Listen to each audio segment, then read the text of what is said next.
Hey guys, today we're going to talk about the sophistication point. Now, I decided to get an elaborated version of the rubric that really discusses what the sophistication point is. And instead of going through, because it's a binary bias, unfortunately, the 6-point rubric, I decided to divide the sophistication point into 4 points just for explanation here. Okay, so you can understand what an excellent version of the sophistication is versus, you don't have it. When we actually grade this will probably turn into like a 1, a 0.75, 0.5, 0.25, and 0, as opposed to the 4-point here. But just so you understand, and maybe so you guys can get more partial points. Just remember, though, on the actual test, the sophistication point is all or nothing. All right, so an excellent essay in the sophistication points demonstrates sophistication of thought or complex understanding of the rhetorical situation, meaning you have a better than average understanding of the rhetorical situation. What is being argued for and the context in which it's being argued, you need to have some unique understanding of it, or something that I, as your teacher, do not see. If it is obvious to me, it is not sophisticated enough for the full sophistication point. And I know that's difficult. So let's talk about other ways you can get it.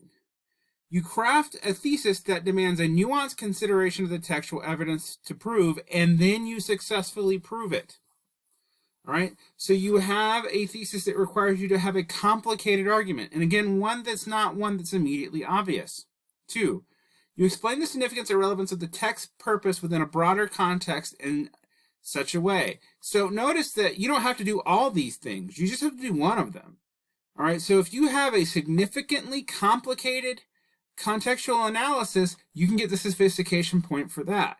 3, engage in concessions, rebuttals, or refutations or other arguments relating to the thesis, meaning you have successful and complicated rebuttals and counter-arguments and deal with what your readers' oppositions could be. Now, notice that in a rhetorical analysis or in a synthesis essay, or even in an argumentative free response, you don't necessarily have to have rebuttals or refutations or counter understandings, but it's going to be a way to get you that sophistication point.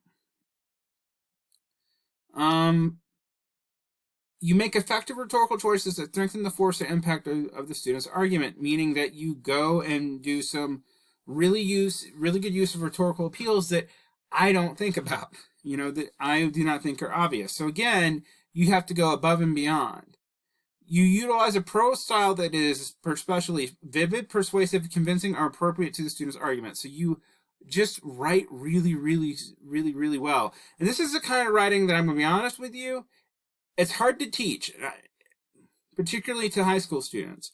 So it's a way to get a sophistication point that if you're just a naturally talented writer, you can probably do. So you'll notice it's about 6 ways to get the full sophistication point. But let's say you want partial sophistication point. You provide evidence relationship between the thesis and the commentary that is unique and nuanced, but you don't have all the evidence. Like you almost are there. That's going to get you a partial sophistication point. If you do the same thing, but repeat yourself, oversimplify, or misinterpret part of the information or evidence to hit a nuanced interpretation, you're going to get part of the sophistication point because your interpretation required nuance, but you couldn't actually and totally pull it off.